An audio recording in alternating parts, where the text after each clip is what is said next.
आपको इस तरह नी पोजीशन पर सिर पर हाथ रखते हुए लेट जाना है। हमले का इस तरह संकेत आता है तो तुरंत आपको अपने घरों में ब्लैकआउट कर लेना है। ब्लैकआउट का मतलब ऐसा कोई भी स्थान जहां से रोशनी बाहर जा रही है उसमें आपको उस कमरे की आप लाइट बंद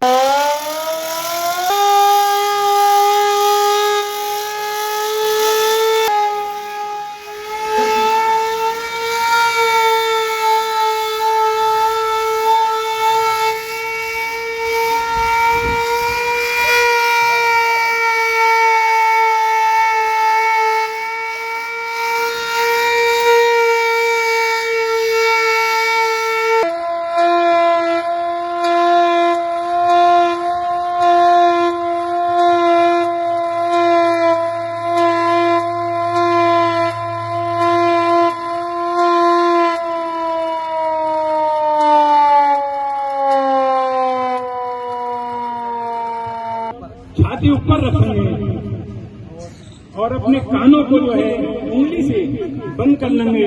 तीसरा क्या, अपने मुंह के अंदर, कपड़े के अंदर कोई भी रुमाल, कोई भी दुपट्टा, कोई भी चीज आपके पास है उसको फंसा लेंगे।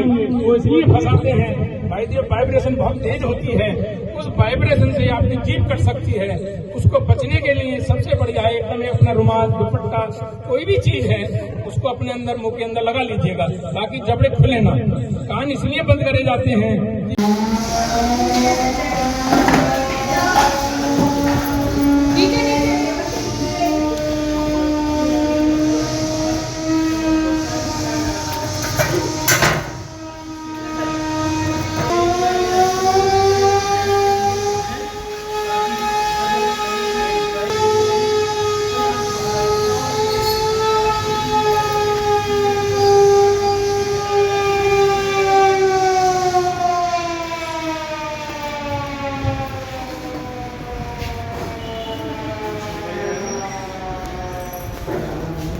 ये लाल संकेत आप सभी लोगों ने सुन लिया।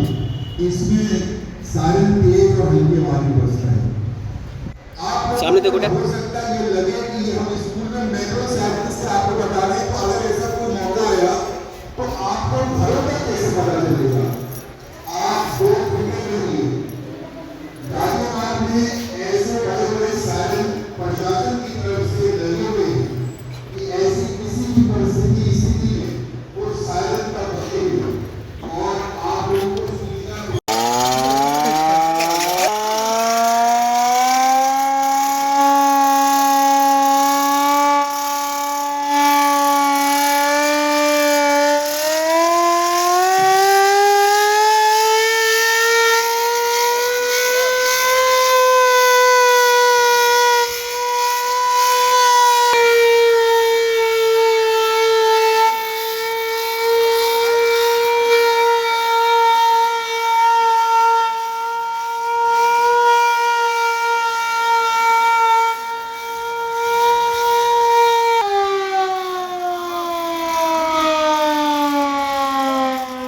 हवाई हमले का जब ये लाल संकेत मिलता है तो ये तेज और धीमी आवाज और कैसे आप लोगों को रिएक्ट करना है।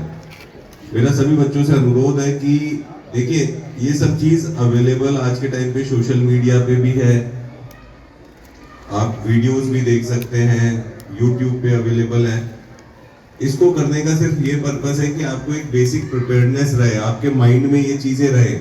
होता क्या है कि छोटी से छोटी जिंदगी या छोटी से छोटी लाइफ एक प्रेजेंस ऑफ माइंड से बच जाती है। हम क्या होता है कि जब भी कुछ भी इसी एयर स्ट्राइक की बात नहीं कर रहे, कुछ भी होता है, कुछ भी ऐसा पैनिक वाला माहौल होता है, कल को कोई नेचुरल डिजास्टर भी आता है, कल को कुछ ऐसी स्थिति होती है जहाँ पैनिक फैलता है, तो हम सब लोगों की टेंडेंसी होती है कि हमारा ब्रेन 90% लोगों का शट ऑफ हो जाता है और हम फिर आपाधापी में इधर उधर भागने लगते हैं जिसका हमें कुछ नहीं पता चलता। कोई 10 लोग उधर भाग रहे हैं तो उनके साथ भागने लग गए, 15 लोग उधर भाग रहे हैं तो उसके साथ भाग। तो आप कम से कम अट्यून रहे, आपको पता हो कि अगर ये सायरन बज रहा है, ये किस चीज का सिग्नल है, तो मुझे बहुत कामली क्या क्या चीजें करनी है। जैसे इन्होंने बोला कि आप घर के अंदर हैं तो आप कुछ ऐसी प्लेसेस ढूंढे जिनके नीचे जाके आप अपनी शरण ले सकते हैं। आप आउटर ग्राउंड में हैं तो अपना घुटनों के और कोहनी के बल पे अपने सर को बचाते हुए ग्राउंड पे इस तरीके से लेट जाएं। अपने जितने भी घर में हैं जितने भी जहाँ से गैस लीकेजेस हो सकती है, इलेक्ट्रिकल डिसफंक्शन हो सकते हैं, उन सब चीजों को बंद कर दें। तो बहुत पेशेंस से, बहुत काम से, आराम से अपने फियर को इसको बार बार करवाने का पर्पस है कि अपने फियर को ओवरकम कर लें। देखिए, मिनिस्ट्री ऑफ होम अफेयर्स के निर्देश के क्रम में सिविल डिफेंस डिपार्टमेंट को बोला गया था सभी ऑल ओवर इंडिया जहाँ पे अराउंड 244 डिस्ट्रिक्ट्स हैं जहाँ पे सिविल डिफेंस काफी एक्टिव है, उन सब डिस्ट्रिक्ट्स में एक मॉक ड्रिल करने के लिए जो बेसिकली वार्निंग सिस्टम्स होते हैं उनको समझना, किस तरीके से उसमें रिएक्ट करना, ब्लैकआउट मेजर्स के टाइम पे आपको क्या करना है, इस टाइप से सभी लोगों को जागरूक करने के लिए ड्रिल का प्लान किया गया। इसके क्रम में हम लोगों ने 10 स्कूल्स आइडेंटिफाई किए मॉर्निंग में, जहाँ पे बच्चों को जाके हम वार्निंग सिस्टम्स के बारे में बताएंगे और उनको कैसे रिएक्ट करना है उसके बारे में उनको समझाएंगे। उसी के तहत आज यहाँ गर्ल्स इंटर कॉलेज में ड्रिल थी, बच्चों ने काफी उत्साहपूर्वक उसको समझा भी है और खुद मॉक ड्रिल में पार्टिसिपेट भी किया है।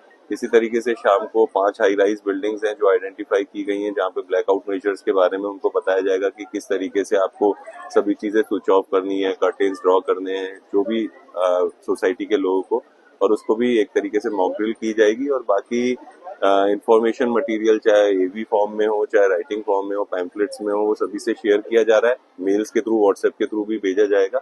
तो बेसिक पर्पस ये है कि एक पब्लिक एक तरीके से अट्यून्ड रहे, एक तरीके से उसके दिमाग में ये चीजें रहें कि कभी भी इस टाइप की पैनिक सिचुएशंस आती हैं तो हमें किस तरीके से रिएक्ट करना है, और वो सही तरीके से काम धैर्यपूर्वक रिएक्ट करते हैं तो कई लोगों की जिंदगी बचा भी सकते हैं, खुद की भी बचा सकते हैं, और इससे बहुत फर्क पड़ता है थोड़ा सा अपना प्रेजेंस ऑफ माइंड अप्लाई करने से। और कई बार आप भी जानते पहले देख चुके हैं कि हल्का सा प्रेजेंस ऑफ माइंड कई लोगों की जिंदगी बचा लेता है। तो इसका पर्पस वही है, बच्चों को ज्यादा टारगेट करने का पर्पस ये है कि बच्चे बहुत जल्दी चीजों को, क्योंकि वो लर्निंग फेज में होते हैं तो बहुत जल्दी लर्न भी करते हैं और उसको अच्छी तरह डिसेमिनेट भी करते हैं। तो मुझे पूरी उम्मीद है कि आज के ड्रिल से काफी बच्चों को और काफी फैमिलीज को फायदा होगा। देख रहे हैं पंजाब केसरी टीवी, आपके साथ में संजय मित्तल।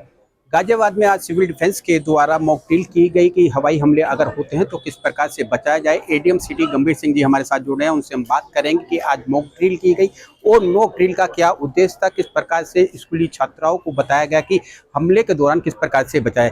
सर, पंजाब केसरी में आपका स्वागत है। और आज मॉक ड्रिल की गई है हवाई हमले को देखते जिस प्रकार से भारत और पाकिस्तान में तनाव चल रहा है, किस प्रकार की मॉक ड्रिल की गई है और क्या बच्चों को समझाया गया है। पूरे देशवासियों को मेरा जय हिंद, आपके दर्शकों को जय हिंद, जय भारत। मैं आपको बता दूं कि जिला गाजियाबाद मॉक ड्रिल के लिए तैयार है कि जब मॉक ड्रिल की वाली बात आती है तो क्या है कि इस 3 कैटेगरी में इसमें चिन्हित किए जाते हैं।